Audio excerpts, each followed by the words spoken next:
Hello and welcome again to Beyond the Comfort Zone. I am James English and I'm excited today about this episode. It's a new year and we are excited here at the Growth Mindset Network to continue to bring you content to inspire your soul. Today, as you will notice, I do not have my normal sidekick, Mr. Sprav.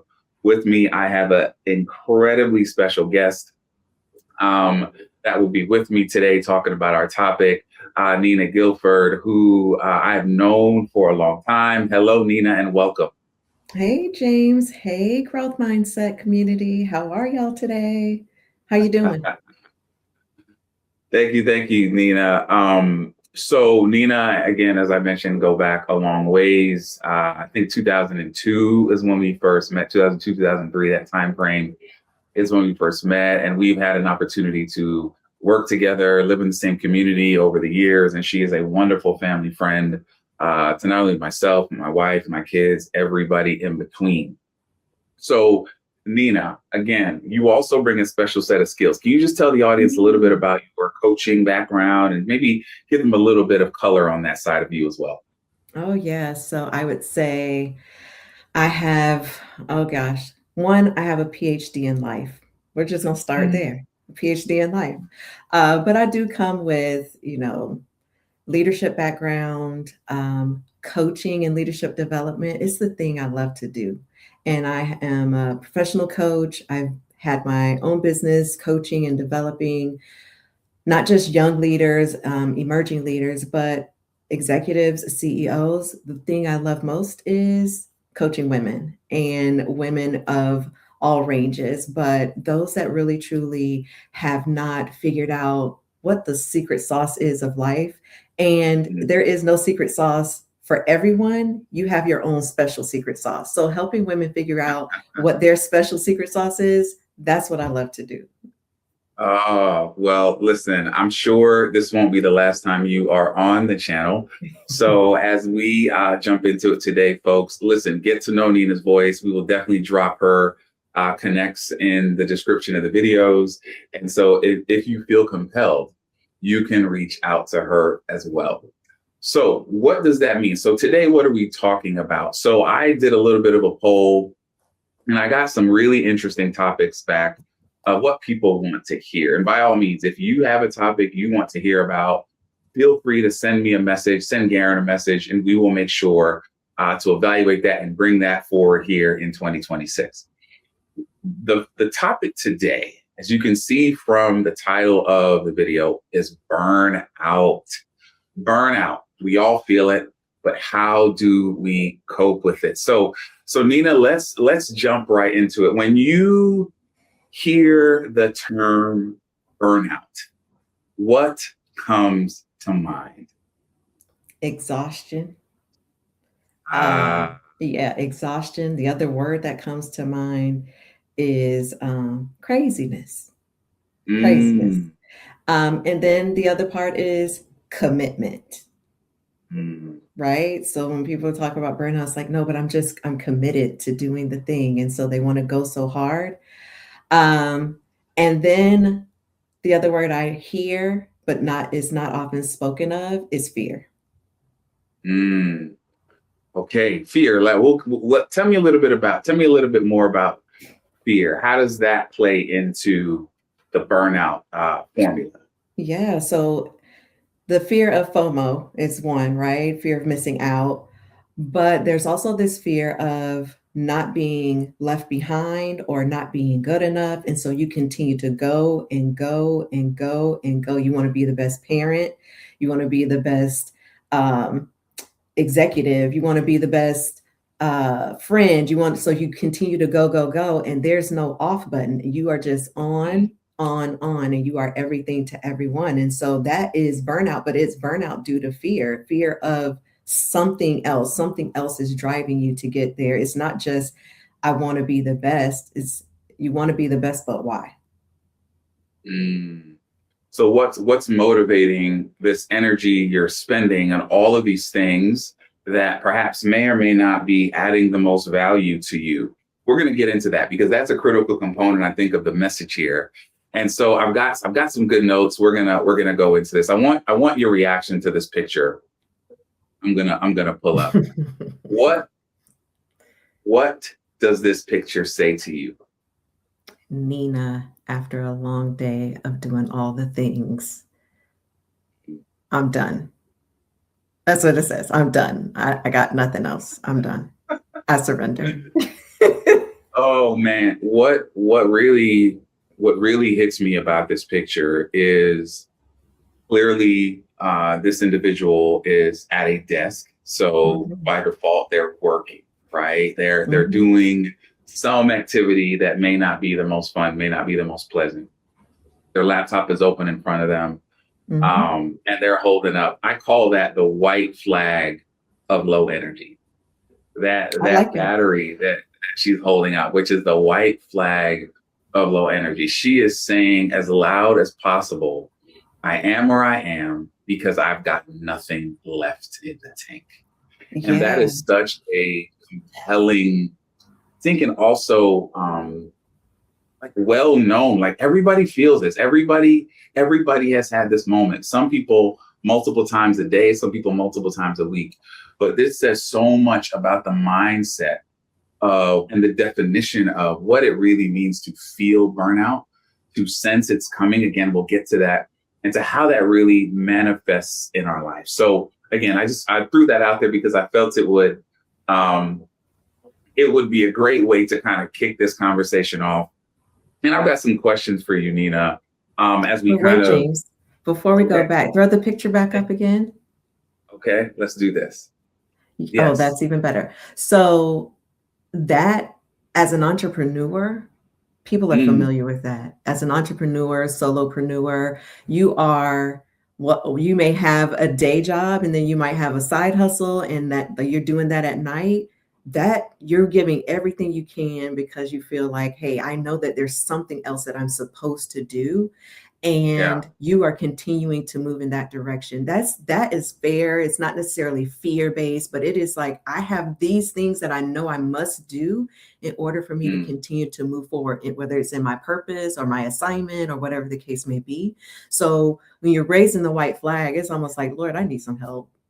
Send help because I'm doing double duty in my day job, in my side hustle, or as a full-time entrepreneur. You are all of the things, and now you still have a family. And so maybe at the beginning of the day you start off full steam ahead, you have a day planned, but then you get curveballs and the mm, day happens and you still have some things and deadlines in order for you to finish some accounting work. You're in QuickBooks and you're like, I don't have it. I don't have it in me to do it. So it's just not, you know, just work from an individual sitting at their computer every day doing just mundane, monotonous work. It's genuine solopreneurs, entrepreneurs, people going back to school and doing school at night. These are all the things where society tells us, hey, you got to keep working hard, you got to keep hustling, you got to keep doing the thing in order to get to success and whatever that success looks like. And so you will burn yourself to no energy. And the fact of the matter is that you are really no good to anybody when this white flag of energy goes up. You don't have anything else to give. and you so much wisdom in that, and I have experienced this in such a new way since I've been on my entrepreneurial journey. I'm not a solopreneur, right? I have a lot of help around me. I've got a team around, but it doesn't necessarily mean that the weight of everything you're dealing with doesn't doesn't come upon you at sometimes or some moments. It all comes upon you at the same time. So this feeling of I give up. I'm waving the white flag. I am, throwing in the towel is something that I believe is feedback, right? It's feedback Mhm. telling me something in my life is out of balance, or there's something that I need to pay attention to or rethink in order to ensure that this is not how I'm feeling every day. Because while hard work is important, while stress can be a good thing, stretching is a wonderful thing, what's not a good thing is when we are constantly getting to this point at some point during the day. We should have been Right. asleep long before our battery hit. this one bar, if you know what I mean. And we should be Absolutely. waking up with batteries, Fully pretty charged. pretty close to 100%, right? Right. And so there's this picture says so much about the toils, the trials, the circumstances that may be surrounding us that can put us in a mindset where we feel helpless. And that's part of what I see in this lady. She's not sleeping. Mm-mm. She's not sleeping. She's Mm-mm. exhausted. Mhm. And there's a significant difference between those mindsets and how that all plays out. So Absolutely. I think great opener. Again, A trying great to visual. yeah, it's a fantastic visual. Okay, so with that, Nina, I have a couple questions for you that I want to open with. All right. And you Ready. are for the audience, Nina's a giver. She's a communication giver. So I look forward to hearing a lot more about her perspective. So Nina, the first question, we already kind of defined burnout. We looked at the picture, we described the picture, spoke about what that really means to us. My question for you is, how has burnout showed up in your life and what has it manifested? Mm. Wow. So, I have two distinct occasions where burnout has shown up in my life.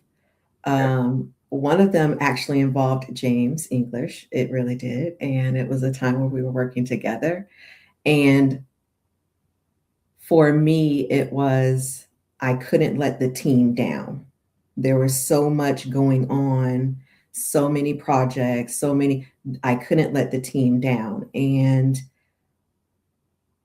I had a family, 3 kids, husband, and that also weighed on me. And at some point, while I was mentally willing to continue to go, go, go, without waving a flag, without telling anyone that I'm feeling all the feelings, my body actually took over and was like, "You chick, slow down." And it showed up in ulcers. And so I had stomach ulcers so bad. They were riddled. Like I think it was 9 stomach ulcers, and it's so bad that I had to be hospitalized at one point to just like, okay, I gotta slow down. I gotta slow down. And, going and telling James like, hey, I need time off. So it was it was like, what? What is happening? Um, and our relationship is a great relationship. So I could really just say all the things, but it for me, it was um a disappointment to say, okay, I got to take a break. Okay, my body can't take it. Okay, I probably mentally just can't take it. And even in the time off, there was still this, what is the team doing? What can I do to help the team? The team is texting and calling on the side, right? Just like, hey, this is broken. How do we fix it? Hey, James said this. What do we do? So it was really a part of just, okay, pause. My husband at the time was like, the phone is done. Like you need to, there's nothing. You get nothing. Like your time is here and here alone. You got to heal. So that's how it showed up the first time. And the second time was as an entrepreneur. I started my business. And while I had learned all the lessons that I thought I needed to learn, um, a at some point, everything that I did to rejuvenate and revitalize and come back to self and all the things that I knew to do were not working. And I was exhausted and I had to get IV fluids. Again, my body was speaking to me and telling me, slow down, take a breath, take a break. You can't continue to run on E. So those are two distinctive incidents. I'm sure there's some minor ones along the way, but those were very distinct. I remember that season for you, and I remember it coming at a time when we had a lot going on at the office. Um, to say it was an inconvenient time was probably the understatement of the day. But when you did come down and tell me what was happening and tell me you needed the time off, I sensed the wrestling of humanity or the human side versus the desire to be a good soldier, to, show your level of commitment, to, demonstrate to the team what sticking it out looks like. And in this particular moment, your body just said no. I Mhm. mean, you were that lady who was waking up with a battery, starting the day on half, or below. And part of that's my fault. I've apologized since then. And I didn't cause her ulcers, but definitely the environment we were working in was a high intensity environment. And we held ourselves Absolutely. to an incredibly high standard. And as a result of that, the physical manifestations took its toll.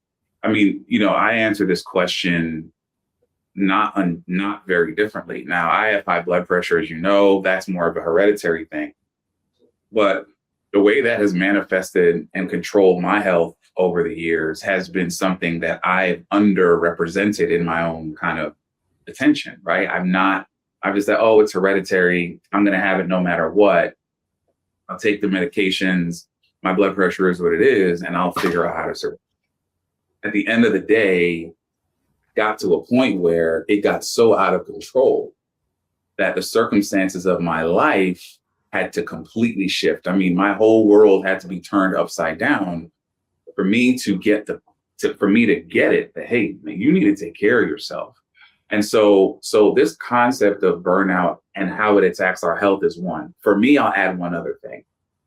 I think other people would reconcile with this. When I get full, I unplug, I get distracted, meaning my brain starts to do things that otherwise wouldn't do. I start to scroll a little bit more. I start to find ways to try to offload some stress. And those things can tend to be counterproductive or, dare I say, harmful. It's very easy to form bad habits and make bad decisions when you're living in burnout. Can you speak to that a little bit, Nina? Oh, yeah, that's the same reason why people would come home and just doom watch, like you binge watch a show, because you just want to check out, right? You want to check out and not think about all the things that are going on. So it's a distraction. And when that's over, all the things, all the burdens and all the things that were spinning in your head causing the burnout are still there. So while I don't doom scroll or, anything like that, I definitely will binge watch a good, Hallmark movie of some sort. I like feel goods. But I can tell you that I went in a season. I'm in a season now, and I was in a season before where there was no TV. Mm. So literally, I have put myself on restriction, if you will, and there's no TV. So there are days where I'm like, well, I just want to watch a show, or I hear everybody talking about a show or an episode, and it's like, oh, I just want to watch it. And it's like, but why? Mm. And what else can I do to now calm my brain, to calm my nerves, to put my body back in alignment, to just be one with myself, to quiet all the thoughts that are in my brain, as opposed to watching TV or scrolling IG or TikTok or, binging on YouTube videos. Like, what else can I do? And I have made a commitment to myself in 2026, if it is not educational in some way, like I'm not watching TV. Now that is going to be so hard for me. I really do admit that. And it's a challenge within itself. There are some small exceptions. Like if I'm with my family at birthday dinners and my mom and dad have TV on, I'm not going to tell them, turn the TV off. Like that's just, it's not my home. It's not, I can't really control that environment, but I can choose to either get up and leave or only watch a small 30-minute segment, like just be in the environment with them. Outside of that, it is learning new skills. I said I was committed to learning how to like pickle and can. I'm like, I don't know. This is random things that are learn how to bake something new, do other things with your time that are valuable, but can also cause you to still use your mind in some way, but not in a way that's stressful to you. Yeah, I mean, we live in a time where entertainment dominates our non-productive time, right? And Yeah. so for folks to think of even learning to cook a new recipe, learning how to pickle, learning a new sport or language or instrument, all of those things require work. It requires practice. It requires something of us that feels like it's still pouring out from that jar or emptying that same battery. It's difficult to think of those things as rejuvenative as opposed to draining us. And so, that's something that I think an individual has to really search inside themselves and say, Mm. if I'm honest with myself, what do I really get joy from doing? And as I've asked that question of people are in my circle or people I may interact with, that's a harder question to answer than you might think, because it's when people think, oh, I go to the gym, or I enjoy this or that, or I enjoy this diet, or I enjoy traveling, and then you really take a step back and understand all of the effort that they put into trying to do those things, right? It becomes a burden, and you realize that those things too can be draining, even though they're well intentioned, Mhm. if they're not aligned properly and given the appropriate energy in their kind of daily routine. It helps to drain the battery. They're not experiencing the recovery they think they should be experiencing. So let me have a quick follow-up, because to that question of the manifestations, because one of the things I think, and I recognize in my own life, is sometimes it's difficult to understand my triggers. So I want to ask you the question: have you, in your study of yourself and how you deal with stress and this burnout topic, have you figured out what your triggers are? What gets you pushed to that line or that limit? Yes, and I'm still figuring out my triggers. Just when I think I have them figured out, more different triggers pop up, right? So, um, triggers in this season for me, well, I'll talk past season. Triggers in the past have been my mom. Her voice is always a voice of excellence for me. So when my mom is calling, asking, how are you doing? What's new? How's the business? How's work? She's asking me general questions because she's curious. But for me, those are trigger questions to be like, okay, I should be doing more. Okay, I'm not, okay, I'm going to tell her this, but she may not approve that. So now it's how I navigate through that. And that manifests in ways of, okay, now after I'm done with talking to my mom, I feel exhausted and drained. And yet I still need to go and prove myself and perform. Um, I had to have an honest conversation with my mom about those things, and she genuinely was just, "Well, I don't know how to be any other way, and I really am curious about your life. So those are the things that I'm really curious about, and I thought that those would be good words or good questions to start a conversation."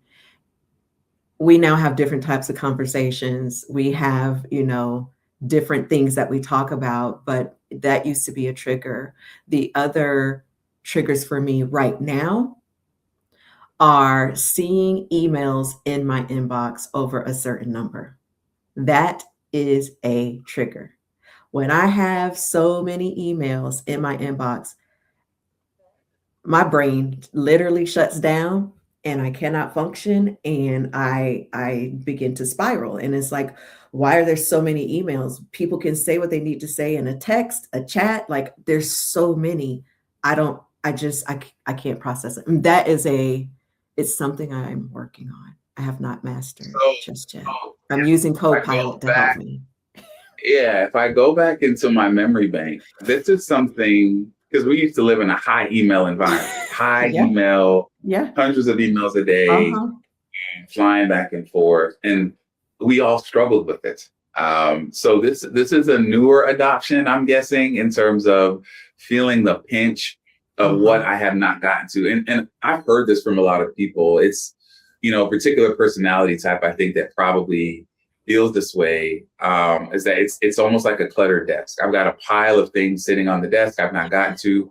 I don't know what's in there. I don't know what I'm missing. I don't know who I'm letting down, and that drive to to please, to appease people, and check the big box of I'm caught up, has can be a significant driver of, I say, overextending oneself. Is that a fair? Yeah. Sure. And then it goes back to fear. Like, what am I missing? What ball have I Mm, dropped? What question is someone going to ask that I haven't followed up on yet? Like, these are all the things. And then you get, what if, what?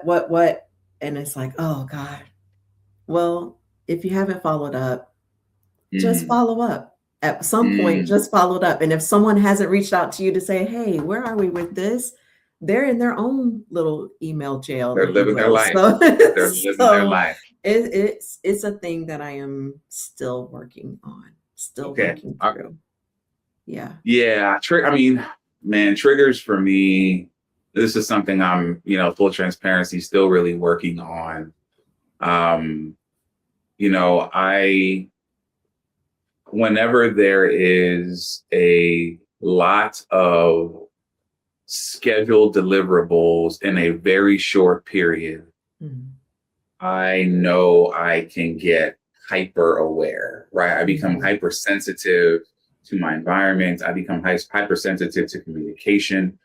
I become hypersensitive to my level of preparation.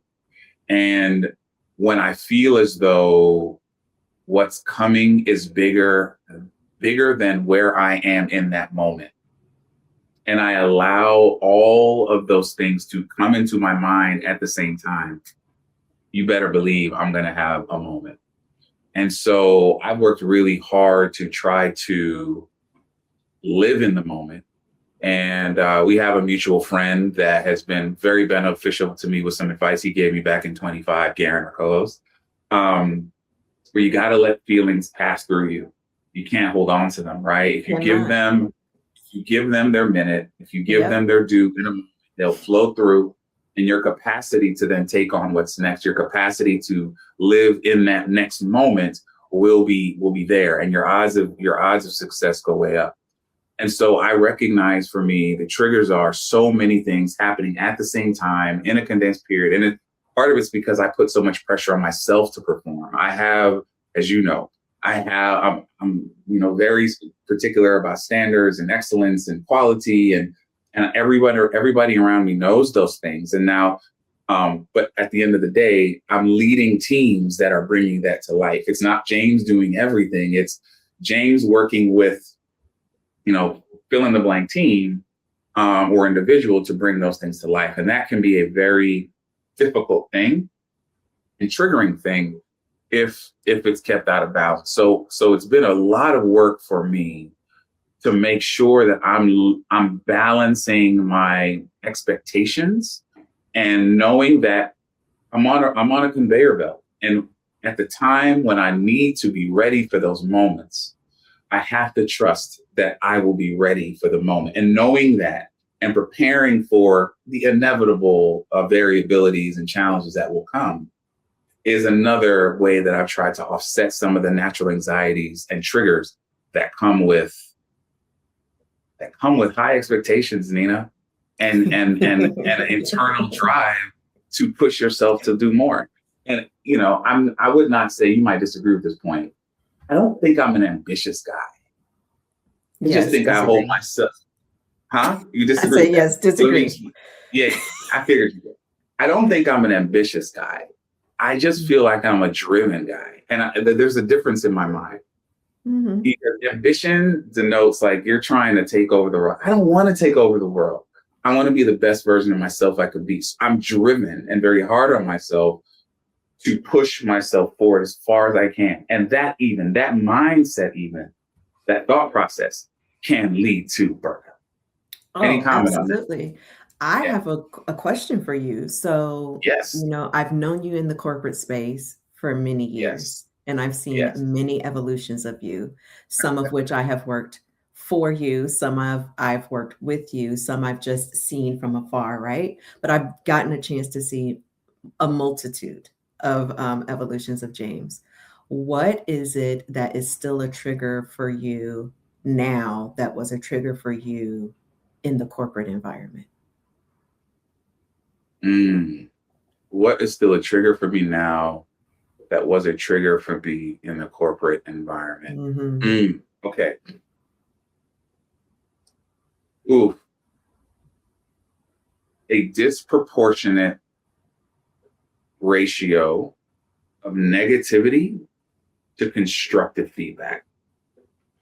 One of the Explain. things I was allergic to in the corporate environment, and I use the word allergic on purpose because it brings out all type of manifestations. If you have an allergic reaction, it can bring out all kinds. You can get hives and cough and itch and like there's multiple things that come with that.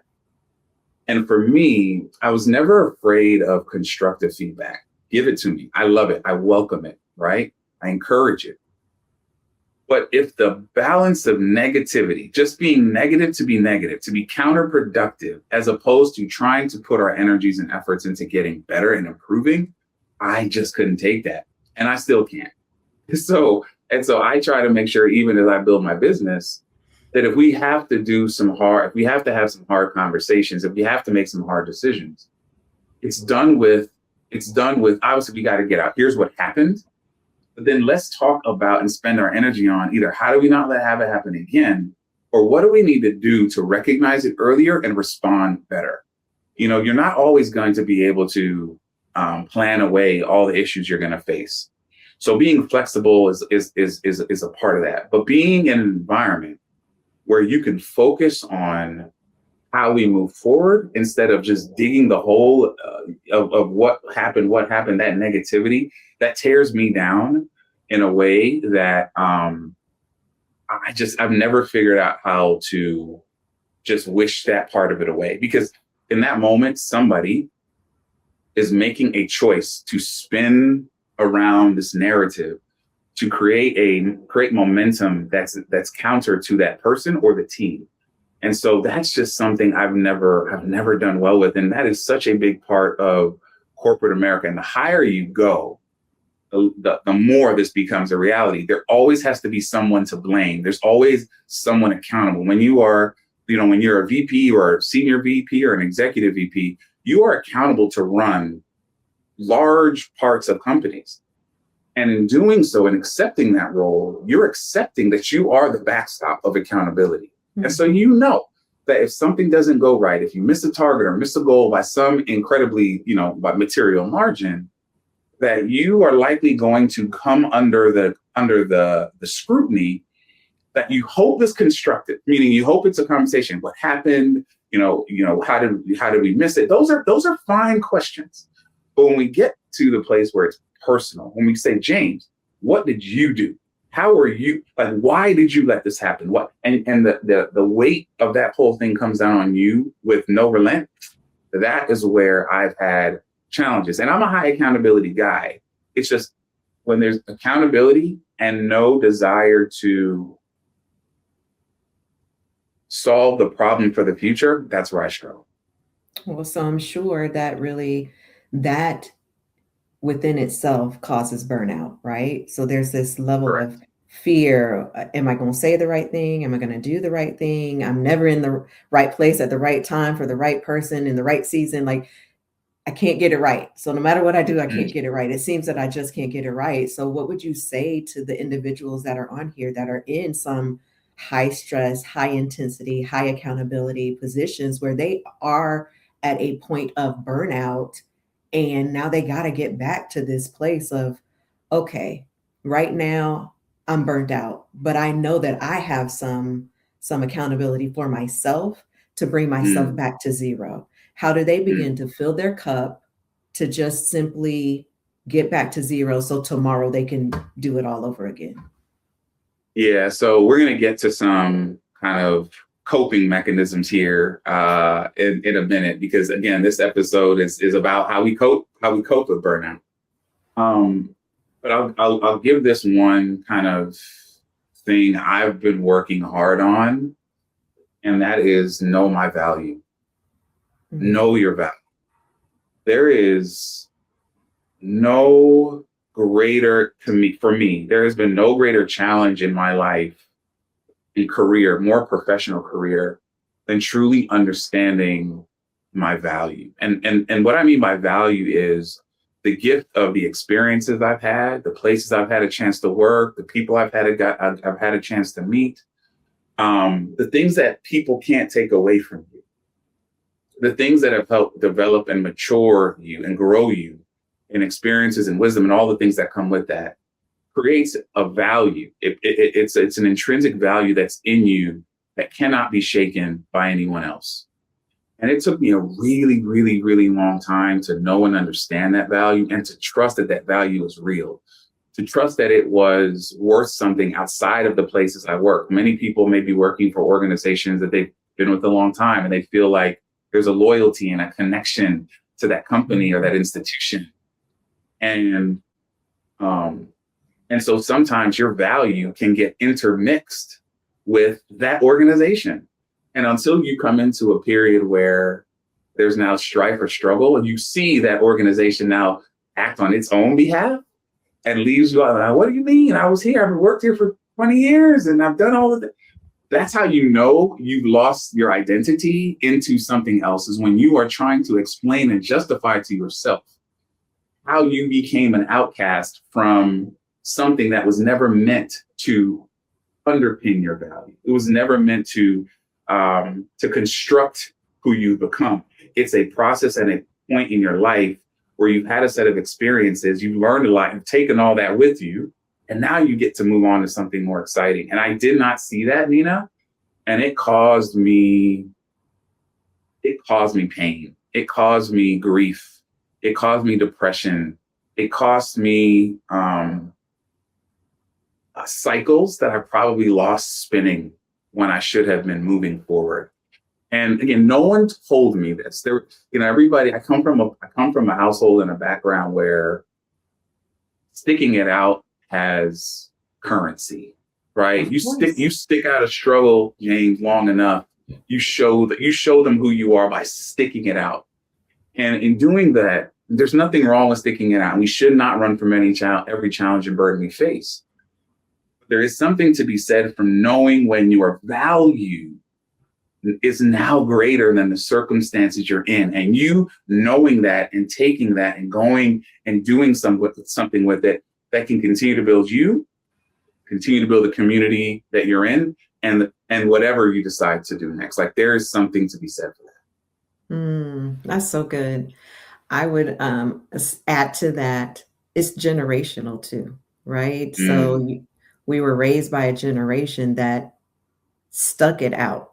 That was ultimately what it is. They were at, jobs for a long, long time. They retired at the same place that they started working when they were 20 something years old. It's like, that was the thing. So burnout for them, they're like, I live, sleep, eat burnout. That's all I know. So, I look at my mom and my aunts and my dad, and, I look at individuals, that raised us, that we were raised with. And it's like, man, I can't be that. I don't want to be that. How do I do things differently to show my children, oh, it can be done in a different way? And that sometimes gets side eyes from friends and relatives, like, what are you doing? That doesn't even make sense. And it's like, well, it does make sense to you. But my body is telling me juice. My body is telling me, go exercise. My body is telling me to do this because I have to have a way to release all the things. Like, you can't continue to hold the stressors. So this is such a good conversation. So before we get to kind of the other side of this, which is how we help people cope, right? I want to show you another graphic that I found that I think is wonderful. So this is a 12-part pie. It talks about the stages we go through typically as we move towards burnout. So number 1, the compulsion to prove oneself. Number 2, increased effort. Number 3, neglect of own needs. Number 4, repression of conflicts and needs. Just find, audience, as you're listening, to just see if you can find yourself in here.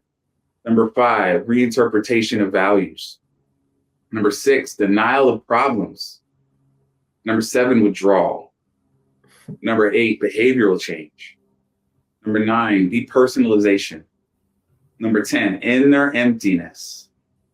11, depression. And 12, complete exhaustion. What Mhm. struck me about this was, again, every block of these felt real to me. I can imagine myself in one of these pieces of the pie. And as I kind of went around, as I was preparing for this talk today, the thing that got me was that depression was actually ahead of complete exhaustion. And when I Mhm. thought about it, it's like, man, when we enter depression, many times we enter depression with energy. We are in the scrambling mode. We are trying to change the momentum or direction of what we're doing, and we're desperately trying to get to a place where we are, we can recover and kind of go the other way back around the chart. And it's not until depression has done its full work, Nina, that we get to the place of complete exhaustion. Do you have any response to that?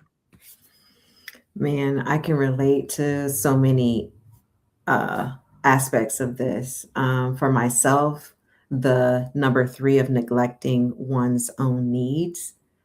I Mm, think I start I start there, right? You have this increased efforts, and then I throw everything to the wind. But when I know that I've gotten to a point of I'm on my way into a spiral that is familiar, is withdrawal. And not withdrawal from a standpoint of, taking a sabbatical and just being one with yourself, figuring out life plans and that kind of thing.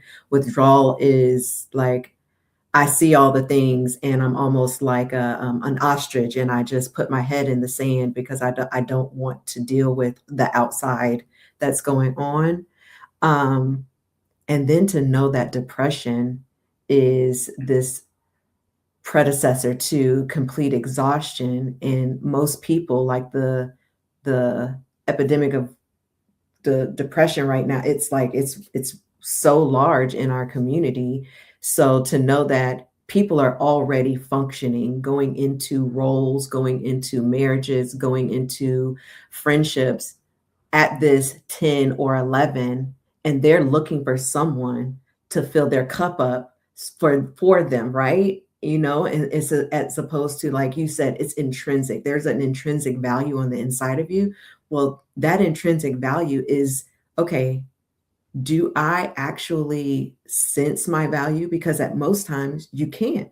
Most times when you're at this level of depression, you don't sense anything. Like there's nothing on the inside of you that helps to motivate you to do a work yourself. And so getting help, like seeking counseling or therapy or coaching or whatever the case may be, is a good start. But there's also some uh some ways that you can say, okay, how do I begin to recognize that I'm actually in depression? Some people have to go on medication, that's great. Some people can do, talk therapy or, write therapy, or there's all kinds of therapy out there now. But realizing that within yourself that you are at 10 before you get to 11, or you're somewhere oscillating between 10 and 11, that's the point where it's like, okay, I can't continue to do this anymore. I can't continue to do this anymore. And that's the point where it is imperative to look inside and say, what no longer serves me? Like the opinions of others, they really no longer serve me. So I let them go. And that's hard. The work that I'm doing no longer serves me. So what do I have to do to find something else that does? And then the first thing is, what do I even really want to do, desire to do? When you're at this 10 or 11, it's nothing. You're at like, I don't really want to do anything. You now go back to binge watching or doom scrolling or whatever the case may be because you don't want to do anything. frequency picks up. So Mhm, we all go through cycles of in and out, right? So we can have bad days, you can have a bad week, you may even have a bad month.